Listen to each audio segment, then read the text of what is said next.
Welcome to the Non-Negotiable Living podcast, where we're building lives by design by creating non-negotiable habits around fitness, family, faith, and financial freedom. Hey everybody, welcome back to Non-Negotiable Living. I'm Ashley, and today we're going to talk about something that is so simple, so underrated, and so powerful, and it's walking. Yep, good old-fashioned walking. No fancy equipment, no gym required, no stress about getting it just right, and it's free. So let me be clear, it isn't just about getting your steps in. We're going to talk about how walking can help you lose fat by increasing your calorie burn. It can support your heart health and extend your life. It can dramatically reduce your stress and cortisol. It can help your brain process emotions, trauma, and overwhelm. And it can also be used as a mental and emotional regulation tool, literally anytime you need it. So if you've been sleeping on walking and thinking it's not enough, stick with me here because this might just change the way you approach your health and your life, and prioritizing something that really does seem so simple but can make such a huge impact on your life. So first, let's talk about walking and cortisol. There's a stress hormone connection in our body. And one of the biggest reasons that I encourage walking to my coaching clients is because it helps to reduce cortisol. So cortisol is your body's primary stress hormone, and you need it to get through the day. But if you have too much of it, and especially when it stays elevated for long periods of time, it can mess with everything from your mood to your sleep, your metabolism, and your body fat. So chronic cortisol elevation can be linked to weight gain, especially around the belly area, poor sleep, hormonal imbalance, anxiety, irritability, and even suppressed immune function. But here's where walking comes in as a simple fix. Just 10 to 20 minutes of walking has been shown to activate your parasympathetic nervous system, which is your body's rest and digest mode. So it actually helps calm your body down, it lowers your heart rate, it makes you more emotionally resilient, and basically it flips the switch from fight or flight to I've got this. And what's even better is when you walk regularly, your body starts to learn how to self-regulate. So you're not just reacting to stress, you're preventing the buildup in the first place. So walking really can be used for mental and emotional regulation. And I wish that more women really knew about this. But when you walk, your eyes naturally move from side to side as you step. And this is called bilateral stimulation. It basically activates both hemispheres of your brain at once. So the left side of our brain is very logical. It focuses on decision making. The right side of our brain is very emotional. It focuses on memory and intuition. But when both sides engage simultaneously, our brain's able to process emotional experiences with more clarity, more clearly, and calmly. So that's why walking feels so therapeutic when we're having a rough day. So if you've ever been in a tough situation and you go for a walk, sometimes you can come back and feel like, okay, I'm calm, I'm ready to tackle this. And if you've never done that, I would highly encourage the next time you have a really stressful day, you have big decisions to make, you have something going on, I would highly encourage that you take a break and go take a walk, because it literally will make you feel like you can breathe again. And it's not just in your head, it's your brain doing emotional regulation activities in real time.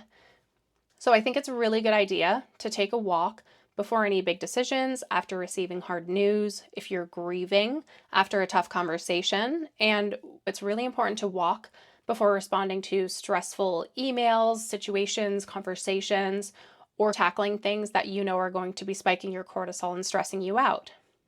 But we have to remember, we don't always need to solve everything in the moment. Sometimes we need to move our body for a minute and let our mind catch up to our thoughts and our reactions. Also, walking for fat loss and daily movement is such a huge contributor in successful fat loss that is sustainable. So fat loss boils down to creating a calorie deficit, so burning more calories than we consume. And walking is one of the easiest and most sustainable ways to burn calories without adding more stress to our body. And here's what makes walking so powerful for fat loss. It burns calories without spiking our cortisol. It doesn't require any recovery time. You don't necessarily have to get sweaty unless you're walking in a hot place or for extended periods of time. You can do it every single day, multiple times a day. And it complements your strength training perfectly because it's not going to overexert your body. So a brisk 30-minute walk can burn anywhere from 150 to 250 calories, depending on your pace and body weight. So that adds up quickly when we're doing it consistently. And unlike intense cardio, walking doesn't leave us feeling depleted, starving afterwards, which means that we're more likely to stay on track with our nutrition as well. Also, one of the greatest benefits is that walking improves our longevity and heart health.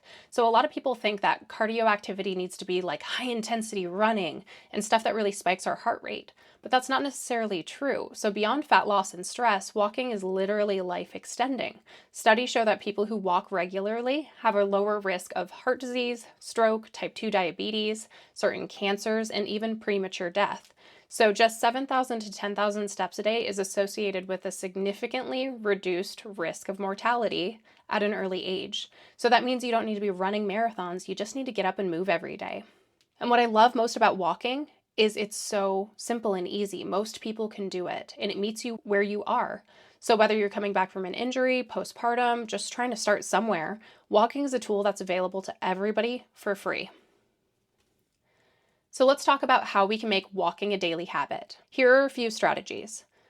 It's great if you could walk first thing in the morning. If you can pair that with morning sunshine for your mood, it's going to give you a metabolism boost, increased vitamin D. It's going to help your sleep cycles, your melatonin production in the evening. It's just going to make you feel better. If we could use quick walking breaks instead of scrolling breaks, it's incredibly powerful. So if you have 5 to 10 minutes between meetings or before picking up your kids from school, go out and get some steps in, get a walk in.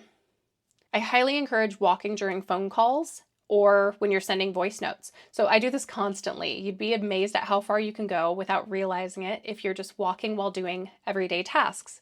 So if I'm sending voice notes, checking in on my clients, giving them progress photo feedback, macros feedback, some of my clients love walking as well, and we will actually do our monthly check-in calls while we walk. I actually just had a call with one of my clients, Samantha, this morning, and she loves walking. She loves getting out in the sunshine. So we did our call over FaceTime and we both walked during it. Also, walking with your kids. After dinner, instead of sitting down and watching TV, go on a quick walk after dinner. It's fun, everyone will move their body, it's good for everybody, and it sets a great example for them. But we have to have step goals that are realistic. So for some people, it might be getting 4,000 steps a day. Some people it's 6,000, some people it's 10,000. So start where you're at and work your way up. Incrementally try and add a couple hundred steps every couple weeks until you get more comfortable with it. I had a call with one of my clients, Tandy, this week, and when she first started, she told me, Ashley, there's no way I can walk 4,000 steps a day. I just can't do it. I don't have time for it. I'm busy. I work behind a computer all day. I just can't get it in. And I'm like, Tandy, you live in California. The weather's beautiful. Just get out and get some steps in. So throughout the time we've been working together, we slowly increased her step goal. And I got on the call with her this week and I was so proud of her because I'm like, Tandy, you're walking 7,000 steps a day every day. Like, this is such huge growth. This is so incredible. And for some, 7,000 might feel completely out of reach. And for Tandy, it did in the beginning. But you have to just work your way up and you'll realize as you start to do it, your body will crave it. You'll enjoy it. It's going to show more progress on your journey. So you're going to start to love it the more you do it. Also, a great time to walk is while you're listening to a podcast or music, so make it enjoyable. Let it be your time to rest and recharge and focus on other things. I know clients who get up on Sunday mornings and will listen to worship music and walk. I love to walk while listening to books. I think that you have to find what works for you, and not everybody has the same amount of time in the day to walk. And if you're in an office, you might be thinking, I don't have time to walk.